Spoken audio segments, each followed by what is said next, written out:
예, 한 주 동안 안녕하셨어요.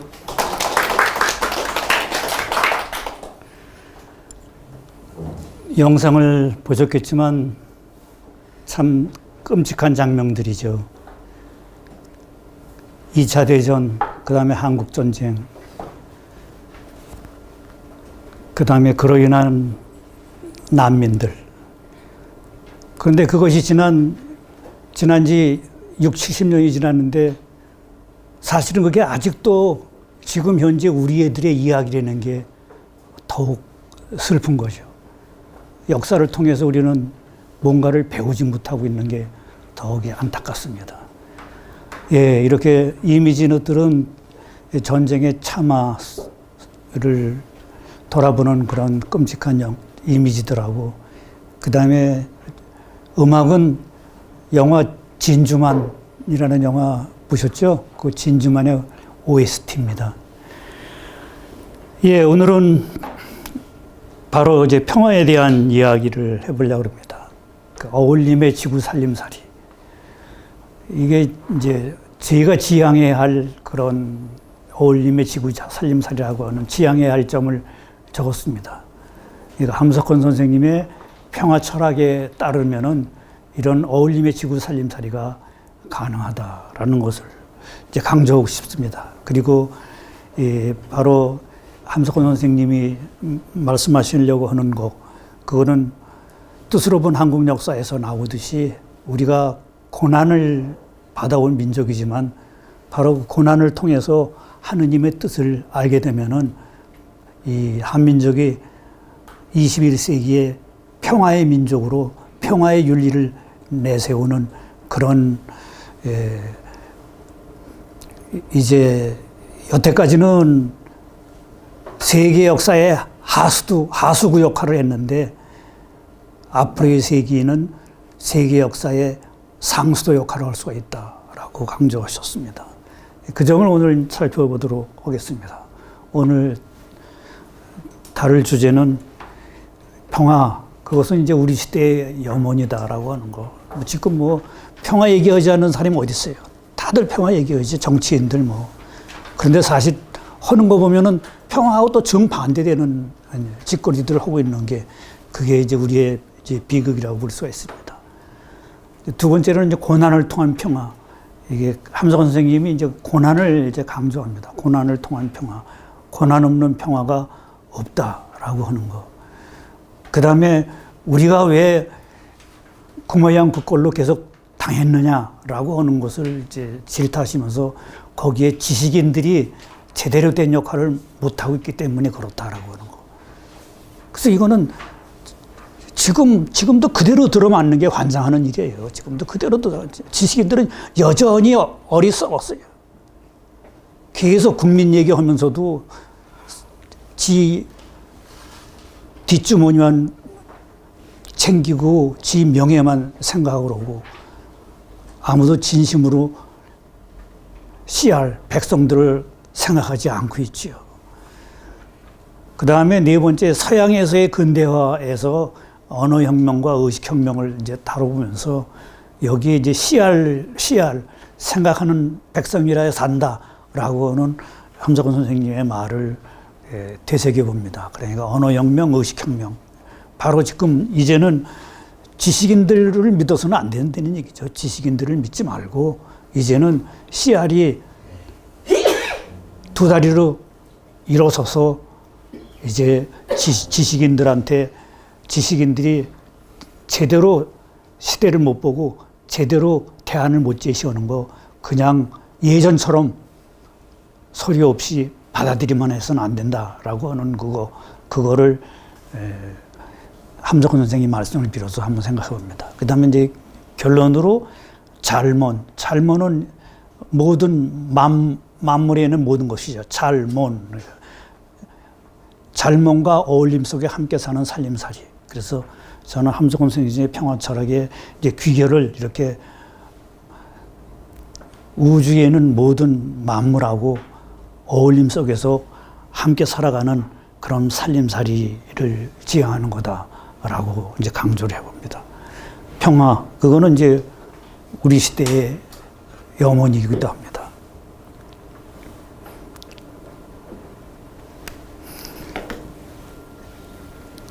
텍스트 처음에 있는 문제제기를 한번 보시죠.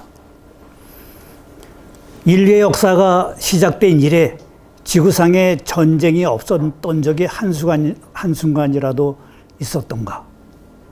온갖 명분과 구실로 전쟁은 자행되어 왔고 지금도 평화의 이름으로 전쟁이 준비되거나 치러지고 있다.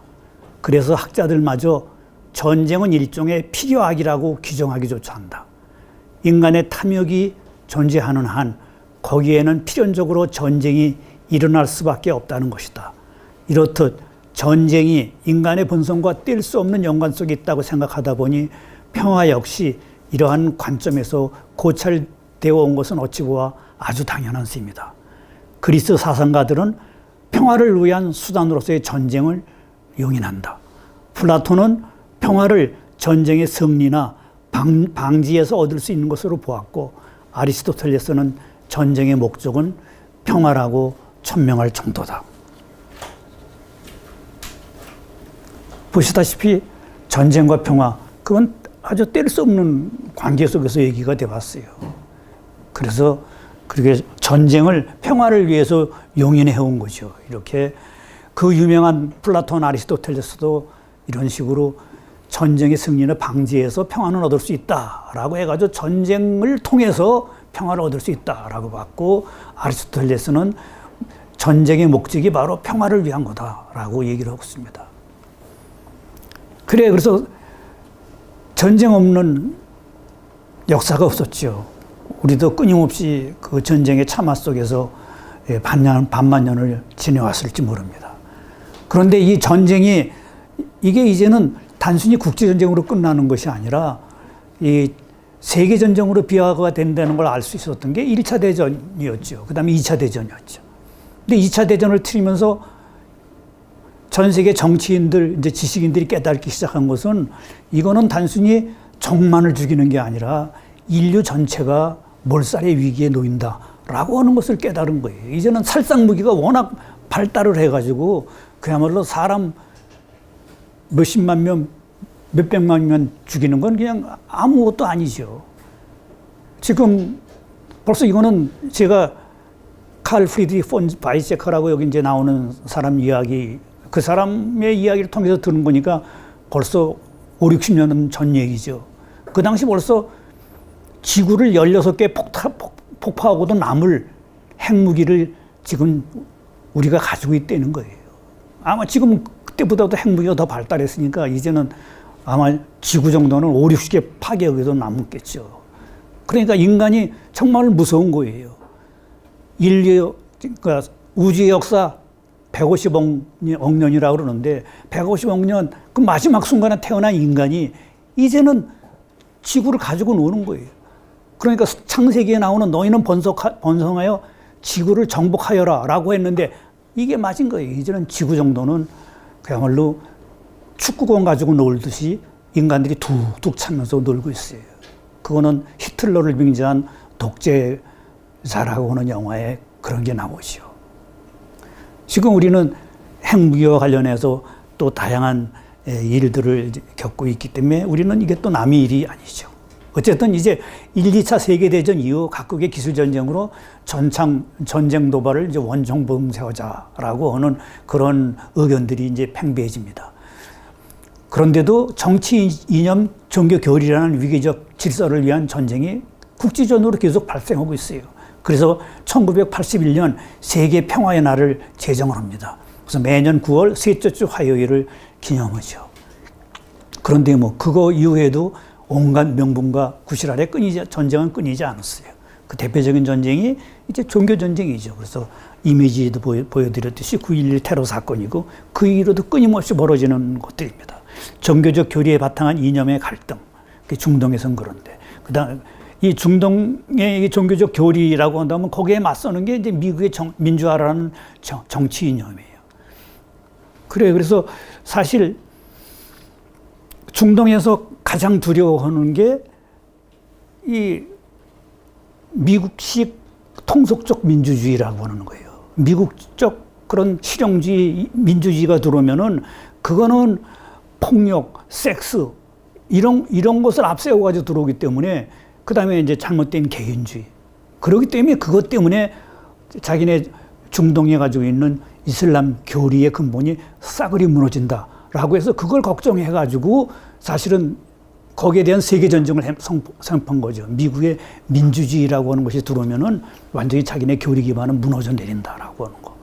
사실 그것은 그 뒤도 봤죠. 우리가 그 뒤로 시리아, 이집트에서 일어나는 것들이 다 그런 사건인 거예요. 이제는 교회, 종교 이런 것들이 현대에 있어서 그 자기 기반을 제대로 못 찾고 있어요. 선진국에서도 마찬가지죠. 뭐 농담삼아 하는 얘기가 있잖아요. 기독교 신자들 유럽에서는 특히 그렇다고 그러잖아요. 1년에 평생 동안에 교회는 딱 3번 간다 이거죠. 처음에는 태어나서 자기도 모르게 세례받으러 가고, 두 번째는 결혼식 하기 위해서 가고, 세 번째는 죽어서 가는 거예요. 그러니까 말이 3번이지 딱 한 번 결혼식 올리기 위해서 가는 거예요. 그 정도로 서양의 기독교는 사실은 붕괴가 된 거예요. 그래서 그 자리를 대체하고 있는 게 뭐냐고 그러면은 개인주의라고 그러는 거예요. 개인주의. 이제는 교회도 각자 도생의 시대가 된 거예요.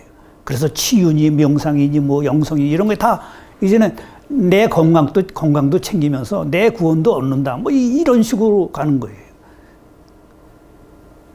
그러니까 이제 소위 말하는 근본주의 신학자들, 근본주의 기독교 신자들이 제일 두려워하는 게 이제 바로 그건 거예요.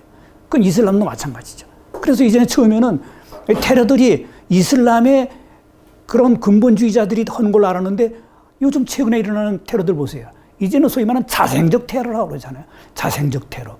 자생적 테러라고 하는 건 다 이제 그런 거예요. 그 소위 말하는 선진국이라고 하는 그 나라에서 이제는 이 종교적인 교리적인 명분은 사라지고 거기에 잘못된 실용주의, 통속적 실용주의, 잘못된 욕망 이런 것도만 판을 치다 보니까 오히려 거기에 식상해서 그것에 잘못 물들어가지고 잘못 코도된 사람들이 외로운 늑대가 돼가지고 기존의 질서를 파괴하려고 드는 그런 이제 종교 정쟁이 아니라 자체 내에 있는 내부 분열로 인해 가지고 테러가 일어나고 있는 거. 그게 이제 더 이상 어떻게 해볼 수 없는 지경까지 이르는 거죠. 예, 어쨌든 이런 식으로 이제 여태까지는 모든 평화를 이제 전쟁과 연관을 시켜서 생각을 했는데 이것을 이제 소극적 의미라고 보래요.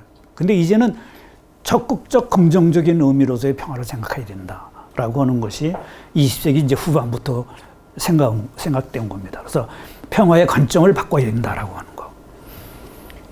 그래서 이제 우리는 평화를 전쟁과 연관지어 소극적으로 규정하려는 태도에서 벗어나 적극적이고 긍정적으로 평화를 인류가 원하고 바라는 목적으로 추구하는 그런 사상적 기조를 마련해야 한다라고 하는 것이 지금 오늘날의 지식인들이 가지고 있는 생각의 전환입니다. 우리 시대의 평화 문제에 대해 많이 고심해온 바이제카, 칼 프리드리히 폰 바이제카는 물리학자이기도 한데 이 사람이 평화에 대해서 많은 글을 썼어요. 거기서 그 사람이 이렇게 말합니다. 오늘날과 같은 과학기술 시대의 평화는 곧 삶의 조건이다. 이제는 평화는 삶의 조건이다 이거예요. 그것이 제일 먼저 이루어져야 된다라고 하는 것이죠. 이제 평화 문제는 지구가 파멸하지 않고 인류가 살아남기 위해서 꼭 필요하고 가장 절박한 삶의 조건이 되었다라고 주장을 하게 됩니다. 핵무기 사용의 위험은 개별 국가나 민족의 존립과 생존뿐만 아니라 전체 인류와 지구 생태계까지도 위협하고 있다. 평화 문제는 인류가 풀어야 할 가장 시급한 현안 문제가 되었으며 평화는 이제 인류가 추구해야 할 최종 가치로 부각되기에 이른다. 그러니까 이제 삶의 조건, 그 다음에 추구해야 할 최종 가치, 이렇게 평화에 대한 인식이 이제 바뀌고 시작하는 거예요. 그래서 좀 전에 보여드린 이미지에서도 이제 전쟁으로 인한 지구의 파괴, 그거 못지않게 무서운 게 뭐예요? 요즘 방송에서도 많이 나오는 거 그거잖아요. 플라스틱을 통한 지구 생태계의 파괴. 이런 식으로 가고 있잖아요. 그건 별것도 아닌 것 같은데 우리가 소비 행태를 잘못하다 보니까 이제는 이 플라스틱이 동물들을 멸종시키고 바다 해양을 미세 플라스틱으로 해가지고 완전히 괴멸시켜 나가고 있는 거예요. 그러다 보면은 그야말로 이제 우리 스스로가 이 지구를 못 사는 불모지로 만들어 가는 거죠. 근데 어제 뉴스 중에 하나가 뭔가요? 화성에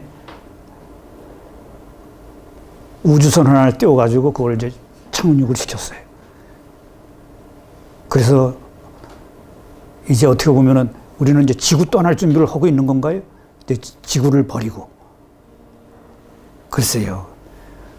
과학기술이 이제 그렇게 무섭습니다. 어쨌든 이제 평화는 여태까지는 외적 평화만 생각했는데 외적 평화보다 중요한 것이 내적 평화다라고 하는 거. 그래서 이 내적 평화가 진정한 평화다라고 하는 거. 그러니까 외적 평화는 폭력, 전쟁 없는 단순한 공존의 상태인데 내적 평화는 뭐냐고는 마음의 안정과 평온의 상태다 이거죠. 그래서 진정한 평화 시대가 되려면은 금욕의 문화가 정착이 되어야 된다. 절제, 겸양을 하는 인간 이런 것이 의식의 전환으로 이루어져야 된다. 그래서 새로운 인간관, 세계관, 종교관이 확립되어야 된다. 내적 평화를 우리가 달성하지 않으면 외적 평화는 따라오지가 않는다는 거죠. 그래서 우리가 이제는 의식의 전환을 해야 된다. 그래서 새로운 인간관, 세계관, 종교관을 확립해야만 평화의 조건을 채울 수가 있다라고 하죠. 함석헌 선생님이 주장한 비폭력 평화주의, 세계 국가주의, 우주 통일주의, 그것은 바로 이러한 의식의 전환으로 얻게 되는 새로운 시대의 평화적인 기치들이라고 볼 수가 있습니다. 함석헌 선생님은 이렇게 얘기를 하고 있습니다. 지금 세계가 하나 되는 새 나라의 독립군을 부르고 있는 때다. 평화의 군대를 부른다. 이것은 무기를 드는 것이 아니라 마음 하나를 든다. 사람을 죽이자는 군대가 아니라 살리기 위해서 내가 죽는다는 군대다. 이거를 벌써 30-40년 전에 이야기를 하신 거예요. 지금 우리는 민족 국가들을 넘어서 세계가 하나로 되는 시대로 접어들었습니다. 동쪽은 복종, 통일, 되풀이, 지킴, 이것이 특징이었던 그런 동의 역사. 그 다음에 서양은 저항, 자유, 발전, 진보, 이런 역사, 이 동의 역사와 서의 역사가 만나는 역사적인 시점에 우리는 들어서 있다라고 얘기하는 거죠. 그래서 역사는 중도를 지키고 큰 하나를 붙잡고 밝히면서 비폭력 평화주의, 세계 국가주의, 우주 통일주의로 가야 한다라고 함석헌 선생님은 외치고 계십니다. 예, 텍스트를 통해서 조금 더 이제 보완을 하면요.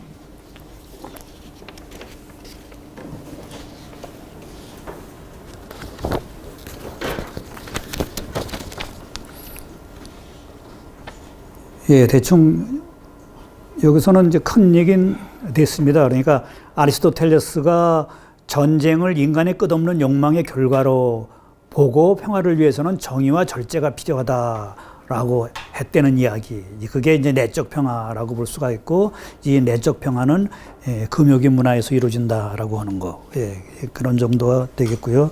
그럼 이제 두 번째, 고난을 통한 평화라고 하는 함석헌 선생님의 주장을 들어보죠. 함석헌 선생님이 쓴 글들을 이제 모아서 이제 함석헌 전집이라고 해서 20권으로 발행이 됐죠. 그리고 지금도 아마 또 새로운 판이 나왔을 거예요. 그 1권이 이제 뜻으로 본 이제 한국 역사입니다. 그 다음에 생각하는 백성이라야 산다라고 하는 그 함석헌 선생님의 주장을 CR 사상연구소에서 다양한 선생님들의 글을 모아가지고 이런 이제 책으로 펴냈습니다. 생각하는 백성이라야 산다. 나한옥 출판사에서 2010년도에 나왔고, 저도 여기에 글 두 편을 실었습니다. 그 다음에 함석헌 선생님 탄신 150주년 기념 심포지움을 2006년 3월 11일 한국교회 100주년 기념관에서 했죠. 그래, 그때도 주체가 CR 사상연구회라서 저도 거기서 발표를 했습니다. 예, 이렇게 함석헌 선생님의 평화 철학, 대한 논의들이 많이 되고 있습니다. 그래서 현대에서도 지금도 함석헌 선생의 평화 철학에 대해서는 관심들을 많이 가지고 있습니다. 그래서 오늘 여러분들도 그 대략의 이야기를 한번 보실 수 있습니다. 고난을 통한 평화, 여기도 앞부분 문제 제기를 텍스트를 한번 보시면서 전체적인 윤곽을 한번 살펴보죠.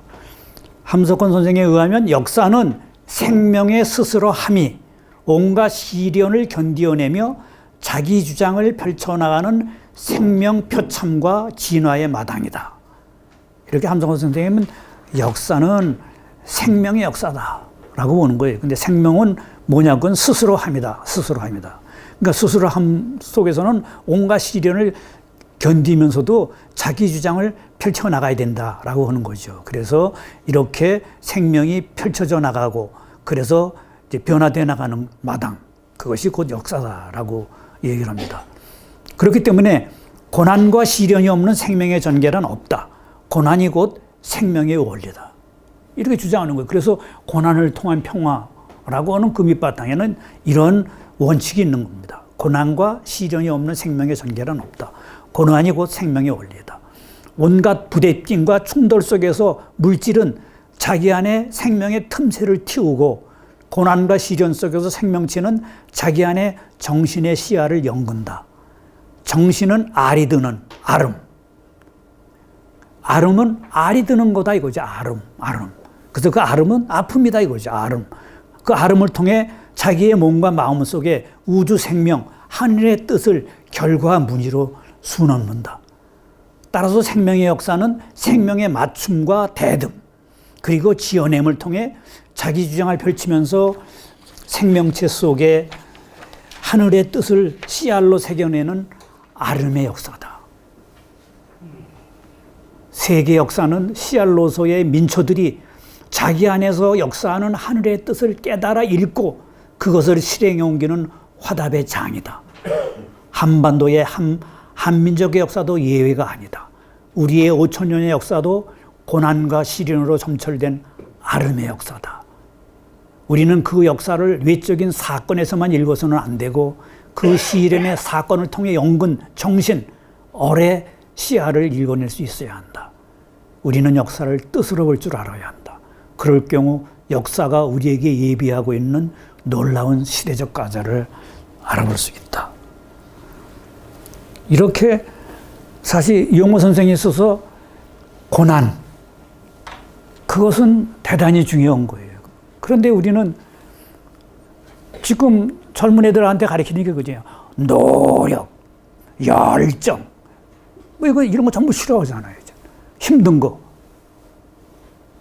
그럼 걔네들이 제대로 된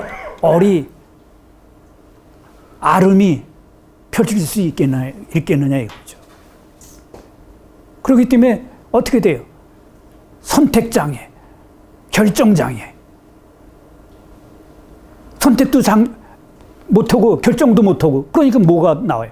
그 다음에 포기만 나오는 거죠. 그래서 뭐 1포에서 2포, 3포, 4포, 5포, 6포, 7포 그러다가 이제는 N포 시대로 N포 세대라고 그럴 정도잖아요. 그 정도로 우리는 지금 이 아픔을 통해서 성숙해 나간다라고 하는 그런 씨알 정신을 망각해서 더욱 그렇습니다. 지금 이거는 이제 텍스트를 통해서 제가 읽었던 거입니다. 생명이 적응을 하고 그 다음에 대들고 거부를 하고 그래서 지어낸다라고 하는 거. 이렇게 맞춤, 대등, 지어냄. 이것이 생명의 일종의 변증법이죠. 이것은 아름의 역사고 우주 생명 세계 역사는 바로 이러한 씨알로서의 민초들이 자기 안에서 역사하는 하늘의 뜻을 깨달아 읽고 그것을 옮기는 화답의 장이다라고 얘기했어요. 함석헌 선생의 유명한 말이 이겁니다. 너는 씨알이다. 너는 앞선 영혼의 총결산이요. 뒤에 올 영혼의 맨 꼭지다. 그러니까 총결산이고 또 미래에 앞으로 올 그런 영혼의 그 맨 꼭지다 이거죠. 지나간 5천년의 역사가 내 속에 있다. 장차오는 새 역사에서 우리의 사명을 다할 수 있는 자격자가 되기 위하여 고난은 절대 필요하다. 고난은 절대 필요하다. 보다 높은 도덕, 보다 높은 진보적인 사상의 앞잡이가 되기 위하여 우리가 가진 모든 낡은 것을 사정없이 빼앗아가는 고난의 좁은 문이 필요하다. 이렇게 고난을 강조합니다. 좁은 문으로 가라 라고 성서에도 얘기하고 있잖아요. 그런데 지금은 어떻습니까? 아무도 좁은 문으로 안 가려고 그러죠. 많은 사람들이 가는 그 넓은 문, 넓은 광장으로 다들 내닫고 있습니다.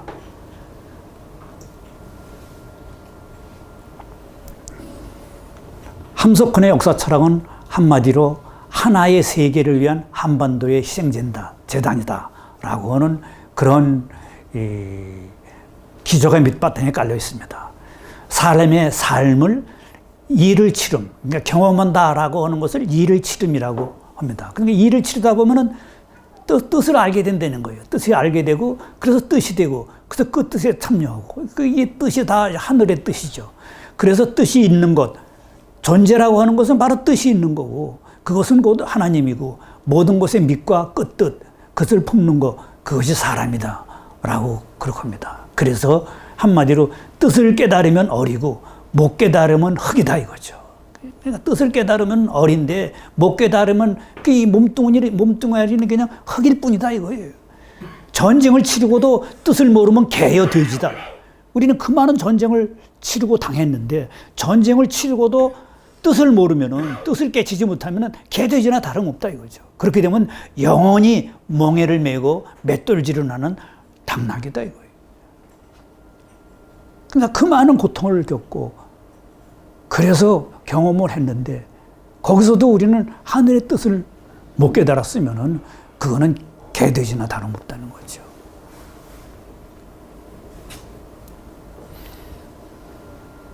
이제 서양의 진화론적 세계관 그 폐해를 한번 보죠.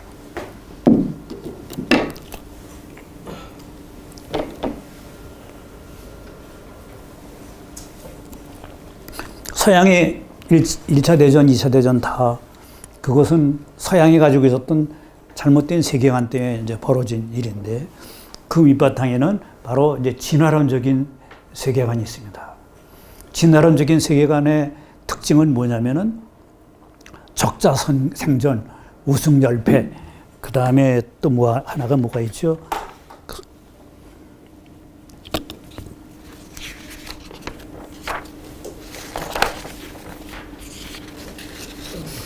약육 강신. 이 세 가지가 있습니다. 서양은 다윈의 진화론이 나온 뒤에 다윈의 진화론을 인간 사회의 진화론으로 적용을 시켜가지고 바로 이 세 가지 원칙을 밀고 나가야지 이 어려운 세상을 살아나간다라고 생각을 했고 이것을 실행한 것이 이제 식민제국주의인 거예요. 그래서 그 바탕에서 이루어진 것들이 결국은 자유민주주의, 자본주의, 시장경제, 기술과 과학 이런 것들이 다 그러한 진화론적 세계관하고 맞물려 있는 거예요. 거기서 이제 근대에서 만들어진 것이 자유평등, 인권, 사회정의, 현대인에 대한 기본 가치라고 그러면서 인간이 중요하다라고 그랬는데 그때 인간은 자기네들 뿐이에요. 백인이에요. 백인 아닌 다른 사람들은 다 인간이 아니었어요. 그러니까 우리는 그걸 착각하지 말아야 돼요. 근대에서 서양 사람들이 인간이라는 말을 써가지고 인간의 존엄성이 어떻고 저쩌고 얘기를 하잖아요. 그 사람들이 인간의 존엄성 주장하면서 어땠어요? 딴 나라 아프리카 가지고 아프리카 사람들 검었다고 해서 이 사람들이 인간인지 피부도 검은데 피도 검은지 한번 보자 라고 해서 온갖 실험을 다 했어요. 이 인간적인 의식이 있는지 그거 알기 위해서 온갖 실험 다 하고 인간으로 보지를 않았던 거예요. 마찬가지예요. 이거. 우리 황인정은 그래서 좀 낫겠다, 낫게 봐준 거라고 생각하면 그건 착각이란 말이에요. 이 사람이 철저하게 이렇게 백인 우위를 간 거예요. 지금 트럼프가 똑같이 그 짓 하고 있는 거 아니에요. 그래서 이 사람들이 인간이라고 할 때 거기에 당연히 우리 황인정도 들어가겠지 하는 착각은 버려야 돼요. 지금 알다시피 온두라스에서 많은 사람들이 오고 있잖아요. 그 사람들 백인들 아니에요. 그런데 이제는 그 백인들마저도 안 받아주겠다고 그러는 거예요. 자기네들이 살기 위해서는. 이렇게 인간하면은 이제 백인인데 이 백인들이 새로운 땅을 정복하여 원주민을 봉사하고 시행하는 노예로 만듭니다. 그렇기 때문에 서양이 발달해온 그 밑바탕에는 소위 말하는 식민세계, 제3세계의 피와 눈물이 밑바탕에 깔려 있는 거예요. 그 희생이. 그래서 우리는 그 점을 잊지 말아야 돼요. 그러면은 이런 식의 사실은 동서양의 세계관의 차이가 있어요. 그래서 제가 누차 강조하는 것이죠. 동양과 서양은 서로 만나지 않았을 때까지는 서로 각자의 세계관을 유지해 왔어요. 대충 그게 이제 나오겠지만 1492년이라고 그러죠. 1492년이 무슨 해냐? 콜럼부스가 소위 말하는 신대륙을 발견한 해예요. 그래서 어떤 학자는 1492년, 아마 여러분들이 그걸 쳐보면 알 거예요. 1492년이라는 거를 네이버에 쳐보면 거기에 그것과 관련된 책 하나가 나와요. 근대 유럽 문명은 어떻게 시작하였는가? 라고 하는 제목이 바로 1492년부터 시작이 됐다는 거예요. 콜럼부스가 소위 말하는 신대륙을 발견한 뒤, 바로 이제 그겁니다. 그러니까. 지금 이제 근대와 관련해서 그래서 몇 가지 얘기를 한다면은 화약은 동양이 발명했어요. 근데 동양에서는 그것을 축제 때 쓰는 이제 폭죽으로 사용했어요. 그렇지만 서양이 이 동양에서 화약을 받아들여가지고는 이걸 정복하기 위한 대포로 만들어요. 그래서 실용적 생존 경제적인 죽음의 문화가 이곳에서 열리죠. 무한 경쟁, 무한 욕망, 무한 소유, 욕망을 극대화시키고 소유를 극대화시키고 경쟁을 극대화시키는 거. 이것이 바로 서구적 시스템이 부추기는 삶의 논리입니다. 1492년 콜럼버스의 신대륙 발견. 이걸로 인해 가지고 이제 두 세계관이 나뉘어졌던 건데 그 이후로 두 세계관이 만나게 되는 거예요. 만나게 되면서 이제 동양의 세계관은 서양의 세계관에 여지없이 참패를 당하죠. 그래서 제가 그거를 대칭시키기 위해서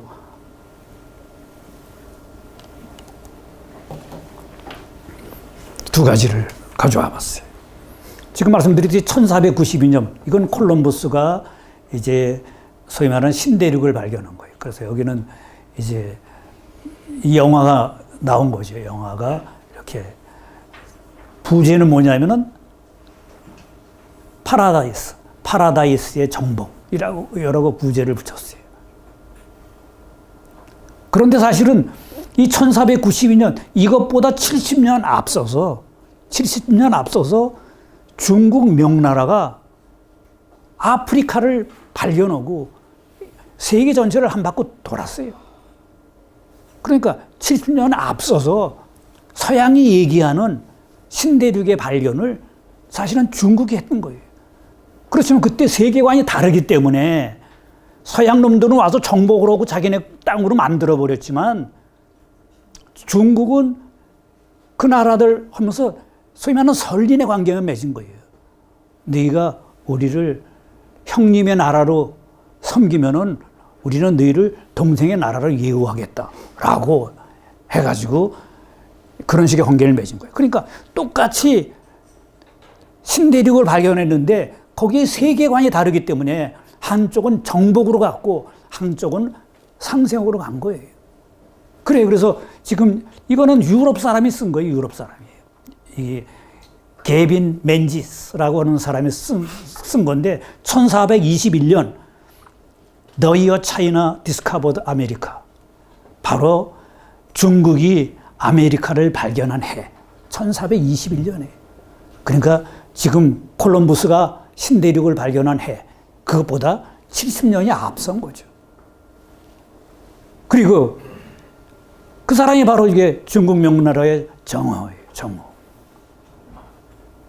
이제 1421년이니까 600년이 지난 해가 언제? 내후년이에요. 그러니까 2021년 중국은 이제 그거를 기념해서 이렇게 주화, 600주년 주화까지 만들었어요. 지금 여기 배를 비교하는데 이 바깥에 큰 것이 정화원정대의 함선이에요, 함선. 그리고 요 조그만 거, 요게 콜럼버스가 탔던 산타 마리아 호예요. 이게 14배의 차이라고 그래요. 14배의 차이.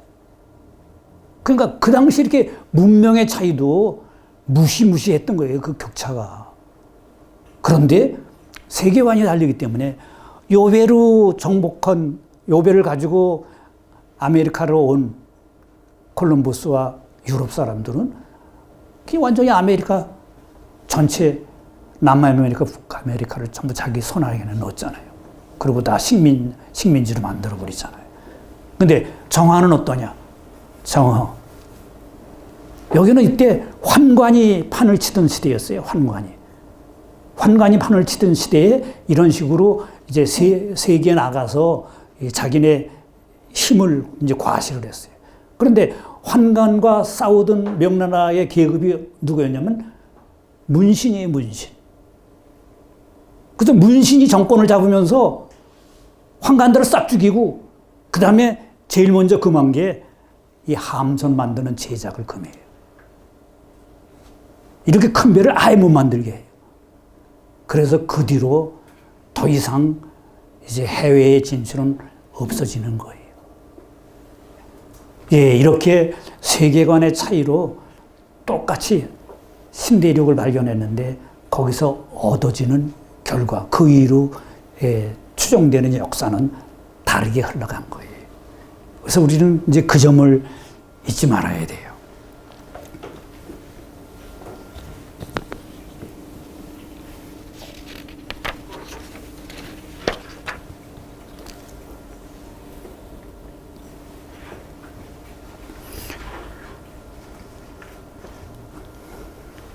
예, 이제 조금 이제 철학적인 얘기를 한다면은, 이 칸트의 이야기입니다. 칸트는 아시다시피 순수 이성 비판을 썼고, 실천 이상 비판을 썼고, 판단력 비판을 쓰고 그래요. 그러니까 세 비판이 이제 유명한데, 거기서 이제 칸트는 인간을 볼 적에 인간은 능력의 차원이 있고, 그 다음에 윤리적인 당위의 차원이 있고, 그 다음에 존재의 차원이 있다고 그렇게 얘기를 해요. 그러니까 인간의 있음, 그것은 할 수 있음과 관련이 있고, 그 다음에 해야 함과 관련이 있는 거예요. 그런데 칸트가 한 유명한 말은 그거예요. 너는 할 수 있다. 왜냐하면 너는 해야 하니까. 그건 뭐냐면은 인간의 존재보다 그 위에 있는 건 뭐냐면은 당위다 이거예요, 당위. 그러니까 다섯 선생님의 말을 빌린다면 바탈이죠. 우리가 하느님께부터 받은 그것을 해야 하는 이 하늘의 뜻을 수행해야 할 수밖에 없는 명령, 그 명령을 수행해야 하는 거. 우리가 그 수행을 받았으면은 우리가 할 수 있으니까 그런 수행이 인간한테 주어졌다 이거죠. 무슨 말씀인지 알겠어요? 그러니까 당위가 주어졌기 때문에 능력이 있는 거다 이거죠. 그러니까 당위라는 것이 나중에 주어진 것이 아니라는 거죠. 이미 당위가 인간의 본성과 같이 주어졌기 때문에 우리는 그것을 해야 한다라고 하는 거. 그러니까 당위의 차원을 살펴보면은 인간의 능력이 어디에 있는지를 안다라고 하는 거예요. 그래서 이렇게 이제 우리가 할 수 있는 거, 그것은 어떻게 보면 해야 함을 보면 알 수가 있다라고 하는 거예요. 그래서 이런 식으로 이제 당위의 차원이 우리의 능력의 차원을 일종의 규제하는 거예요. 그러니까 우리가 모든 걸 다 할 수 있다고 해서 해서는 안 되는 거죠. 왜냐하면 당위의 차원에서 비춰봐야 되는 거예요. 그걸 해도 좋은 건지 나쁜 건지. 그러니까 인간의 행위는, 인간의 능력은 윤리적인 도덕적인 잣대에 맞춰서 해야 할 게 있고 하지 말아야 할 게 있는 거예요. 그 윤리적인 잣대, 이게 종교적인 교리하고 같이 맞물려 있는 거죠. 그러니까 어느 시대나 다 그런 거예요. 그래서 제가 언젠가도 얘기했죠. 윤리 없이 세계 평화 없다. 근데 또 종교 없이 윤리 없다. 라고. 그렇기 때문에 윤리 도덕하고 종교는 같이 가는 거예요. 어느 시대나 다 윤리 도덕하고 종교는 같이 맞물려 있었어요. 그래서 지금 이 중동하고 부딪히는 것도 그거잖아요. 중동의 윤리라고 하는 게 중동의 그 이슬람 교리에 그대로 바탕으로 하고 있는 거거든요. 거기서 명령하는 거, 그것은 그대로 그냥 윤리적인 당위가 되는 거예요. 그 지상 명령이 되는 거죠. 그래서 알라의 뜻으로 모든 것을 다 행해야 된다고 보는 거예요. 이게 지금까지 얘기를 한다면 이제 과학이 발달하는 현대에 와서는 어떻게 되냐면은 이제 윤리적인 당위가 사라져버리는 거예요. 사라져버려. 할 수 있음이라는 것이 윤리적인 당위가 되는 거예요. 할 수 있는 거, 그거는 해야 되는 거예요. 그래서 한동안 무리를 일으켰던 것 중에 하나가 뭐예요? 이제 인간의 폐하를 조작해서 인간의 생명을 만들어낼 수 있게끔 된 거예요. 그러니까 과학이 그런 수준까지 갔죠. 오늘 뉴스인가 어제 뉴스 보니까 드디어 중국에서 바로 그런 실험실 폐하를 통해 가지고 사람을 만들어냈대잖아요. 남녀 한 쌍을 만들어냈대, 드디어. 뭐 열 몇 쌍을 실험을 해서 그 중에 한 쌍이 성공해 가지고 이제 완전히 실험실 인간이 태어난 거예요. 이것 때문에 유럽에서는 많은 논란이 있었어요. 과연 인간을 만들 수 있다고 그래서 만들어야 되나? 라고. 그랬을 때 기독교적인 윤리에 의해서 그래서는 안 된다 이거죠. 인간이 만들어서는 안 된다. 라고 해서 거기는 다양한 규제라든가 이런 게 있어가지고 만들 수 있었지만 아직 못 만들고 있었는데 중국은 어떻게 보면 그런 윤리적인 규제가 거긴 종교가 없기 때문에 규제가 없었던 거예요. 그러니까 할 수 있는 거 다 하게 된 거예요. 이거는 완전히 과학 중심주의가 돼버린 거예요. 과학 중심주의. 그래서 과학에서는 어떠냐? 할 수 있는 것은 해야 한다. 그러니까 할 수 있는 것은 해야 하는 거예요. 이게 뒤바뀐 거예요. 그러니까 이게. 능력의 차원하고 당위의 차원이 뒤바뀐 거예요. 그 다음에 그리고 할 수 없는 것은 할 수 있는 것으로 만들어야 한다. 이게 요즘의 원칙인 거예요. 할 수 없는 것은 전부 할 수 있는 것으로 만들어야 한다. 이게 과학의 원칙인 거예요. 그래서 이제는 할 수 있는 것을 하지 않는 것은 그게 죄악이다. 이렇게 나오기까지 하는 거예요. 할 수 있는 것을 하지 않는 것, 이게 죄악이다. 바로 이제 지금 중국의 인간 생명 조작해낸 그거 할 수 있는 건데 안 해온 거, 그것은 과학의 입장에서 보면 이제 죄악이 된 거죠. 그래서 그거를 이제 드디어 이제 해낸 거예요. 이렇게 할 수 해야 함이 할 수 있는 것, 그 위에 있어가지고, 근데 그 해야 함이라고 하는 것이 이제 과학이 할 수 있는 것, 그것을 다 이제 할 수 있는 것으로 생각합니다. 지금 현대 와서 가장 이제 무서운 것은 우리가 자유, 평등 뭐 하면서 자유를 맨 위에 두는데 이 자유라고 하는 게 내가 선택해서 내가 원해서 한다고 생각을 하지만은 가만히 살펴보면은 내가 원해서 하는 게 아니다 이거죠. 그것은 보이지 않는 이 욕망의 조작이 그 뒤에 있는 거예요. 욕망의 조작이 있어가지고 어떤 것을 욕구하도록 만드는 거예요. 어떤 것을 욕구하도록. 그래서 욕구를 해서 끊임없이 소모를 하죠.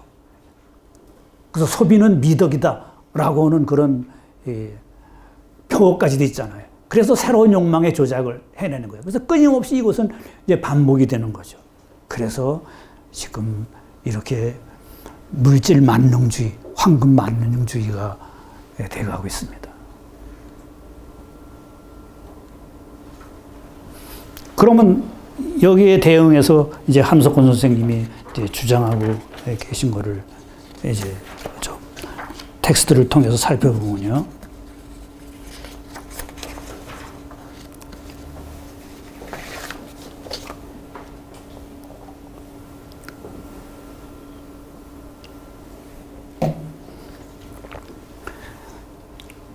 예, 함석헌 선생님은 한민족, 그러니까 우리 한민족이 한 나라, 우리 한 나라에서 찾아야 하는 그런 CR의 윤리, CR의 윤리라고 하는 거. 그러니까 지금 말씀드렸듯이 이제 윤리가 중요한데 그 윤리가 이제 평화의 윤리여야 된다라고 하는 거예요.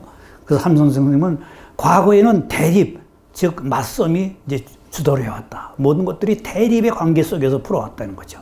그게 이제 흔히 얘기하는 이제 변증법이죠. 그래서 집과 집이 대립하고 나라와 나라가 대립하고 계급과 계급이 대립하고 개인과 개인이 대립하고 이 대립하는 것을 법으로 풀라고 그러고 경찰과 군대를 통해서 풀라고 그러고 교육을 통해서 풀라고 그러고 예술을 통해서 풀라고 이것들이 여태까지의 이제 대립, 맞섬 주도에서 일어난 거다 이거죠.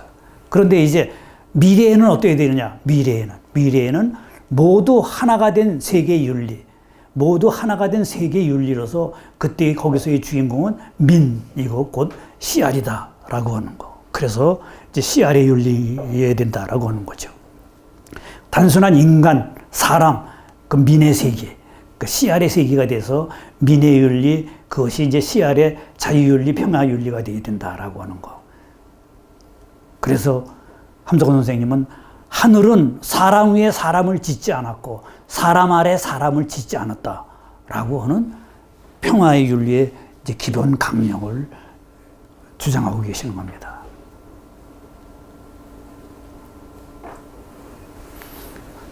그러면서 이제 우리나라 땅을 보고 우리 바탕을 보아 우리에게 무엇이 허락되어 있는지를 보자라고 그럽니다. 예, 이거는 한번 텍스트를 한번 보시죠.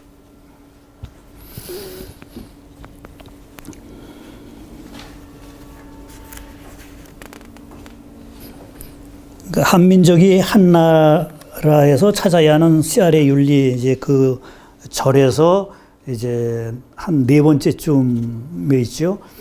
함석헌은 장차 올 새 시대에 우리 민족이 무엇을 해낼 수 있는지 우리 자신을 들여다보자 하고 권고합니다. 그래서 이제 우리 땅을 보자 이거죠. 우리나라 땅을 보고 우리 바탕을 보아 우리에게 무엇이 허락되어 있는지를 보자고 말합니다. 함석헌에 의하면 땅을 볼 때, 우리 한반도 땅을 볼 때 이 나라는 큰 나라는 될 수 없고 외따라 살 수 없이 된 나라다. 세계의 행길, 아주 중요한 길목이기 때문에 남과 늘 관계하면 살게 되어 있지 모든 것을 혼자서 하는 나라는 될 수 없다. 이게 우리의 지정학적인 거라는 거죠. 그 다음 이 나라는 큰 산업이 발달하기에는 못된 곳이다.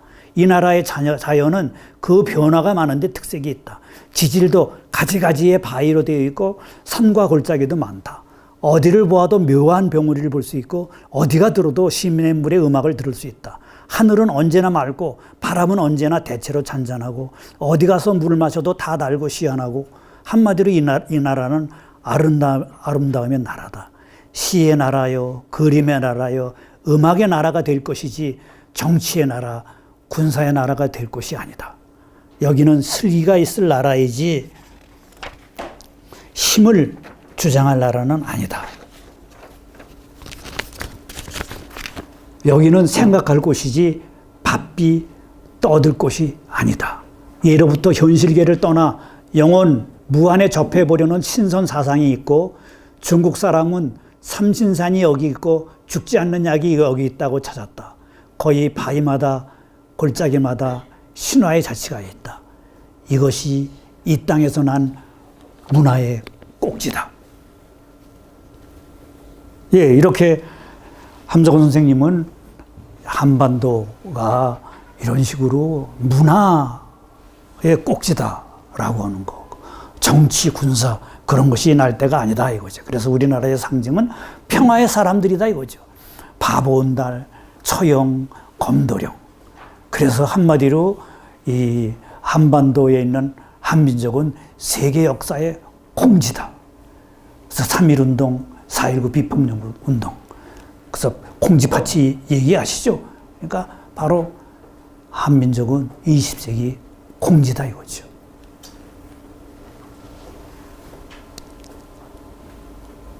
이러한 세계 역사의 뜻을 읽어내고 계속된 생각을 펼쳐나가서 정계적인 체험을 하게 되면은 바로 우리는 한반도가 평화의 재단이고 세계 역사의 하수구고 새 역사의 상수도가 될 수 있다라는 것을 깨칠 수가 있다고 얘기하고 계십니다. 그걸 조금 더 살펴보면요. 우리의 역사를 함석헌 선생님이 이렇게 얘기를 합니다. 이제 이 금수강산은 세계의 공동묘지가 되었다. 중국이 먹었다 토하고 만주가 먹었다 토하고 흉악한 러시아가 침을 흘리면서도 못 먹었던 나라. 이 나라에 중국이 도로 나오고 만주가 또 오고 러시아가 다시 오고 처음으로 문을 열어주었던 중국이 또 왔다. 그뿐 아니다. 세계의 모든 나라가 그 사람 중에 잘난 것들을 고르고 그 기계에 날카로운 것을 택하여 이 나라 강산을 두루 밟으며 삼면을 어우러져 싸워 붉은 풀을 붓고 한데 엎어져 묻혔다. 한국전쟁을 얘기하는 거죠. 그렇게 되어 이 나라는 인류의 재단, 유엔의 재단, 민족의 연합의 재단이 되었다. 이 한 나라는 하나의 세계의 재단이 되었다. 그렇죠. 그러니까 바로 한국전쟁을 통해서 이 한반도에서 동서남북이 만나는 그런 세계전쟁이 이루어지는 거예요. 그렇게 바로 평화의 재단이 되었다라고 하는 거죠. 그래서 이제 그 점을 얘기를 하면서 우리는 바로 이 역사의 하수구였다라고 하는 어떻게 보면 너무나 비굴한 그런 고백까지 오고 계십니다. 그러나 세계 사람들이여 이 하수구에 감사하라. 그대들로 하여금 즐거움의 궁전에 놀게 하는 것은 이 하수구가 아닌가. 그대들의 눈에 보기 싫은 것은 언제나 달게받아 치워주는 것이 이 하수구가 아닌가. 그리고 그대들의 그 살찐 육체와 그 문명한 머리를 길러지는 곡식과 채소를 만들어내는 것까지 또한 이 하수구 아닌가. 아, 너 위대한 세계사의 하수구요. 저도 이런 글을 읽고 굉장히 놀랐습니다. 어디서는 심하게 그런 것까지 얘기를 합니다. 한반도는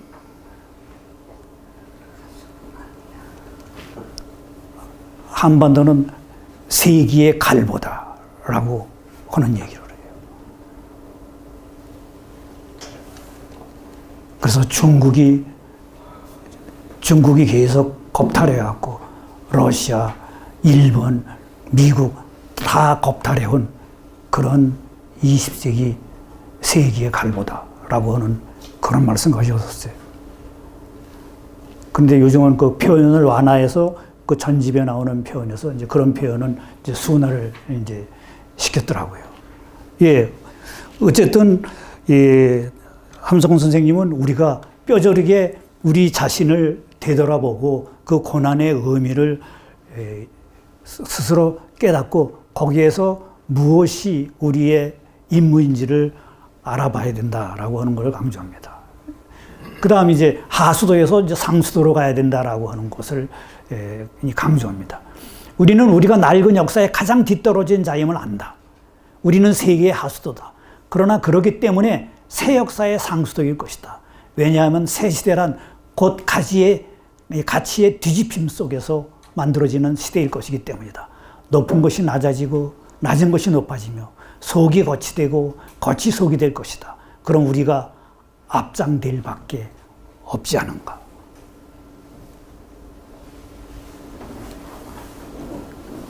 예, 바로 이제 그 점을 강조합니다. 우리가 세계 역사의 하수도였지만 그 하수도가 역사가 뒤집히면은 상수도가 될 수 있다라고 하는 이제 그 말씀을 우리는 한번 귀담아 들어야 됩니다. 그러면 이제 텍스트에서 좀 건너뛴 거를 한번 살펴보면요.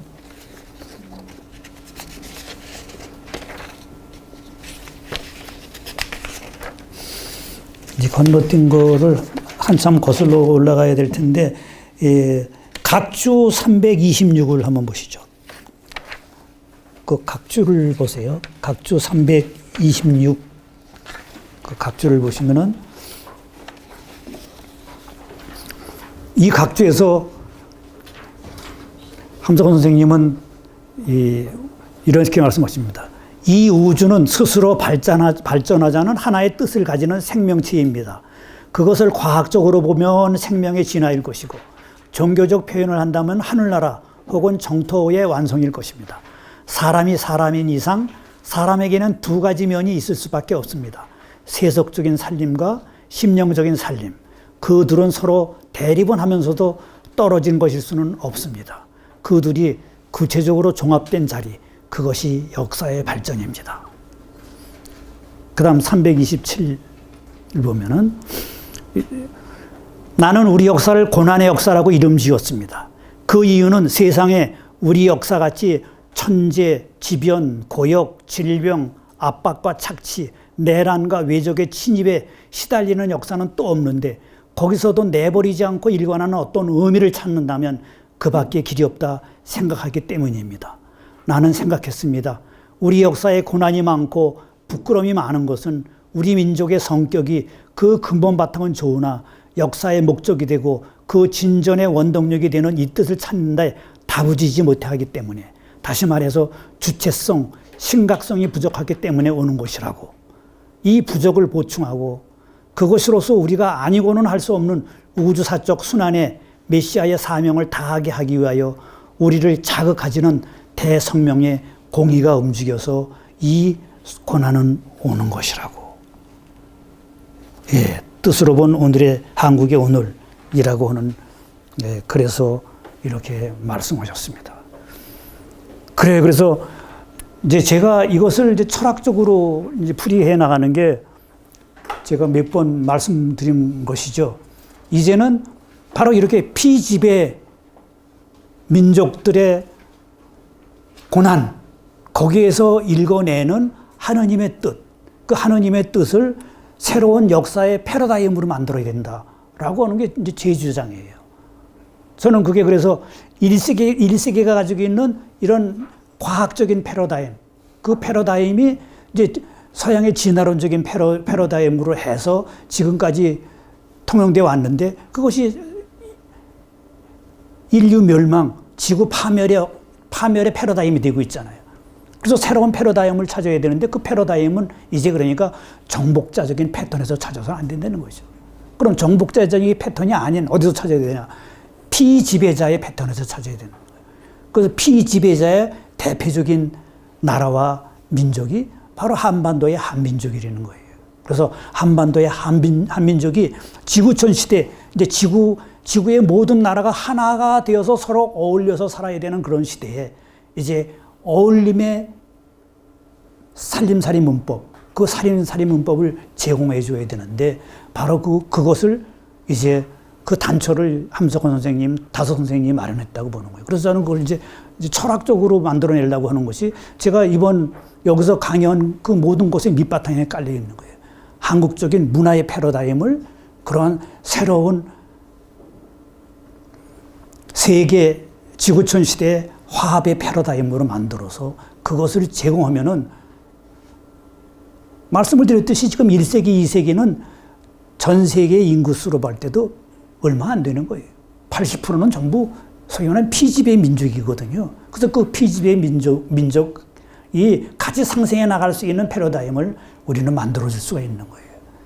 그래서 이제는 바로 그 패러다임 중에 하나가 문화의 패러다임인데 그 문화의 패러다임 중에 하나가 제가 지난번에 말씀드린 한국 문화의 정체성 하면서 지구촌 시대에 세계를 놀라게 한 한국의 유명한 문화인들이 있다고 그랬죠. 그리고 최근에 가장 많이 대두가 되고 있는 게 이제 BTS죠.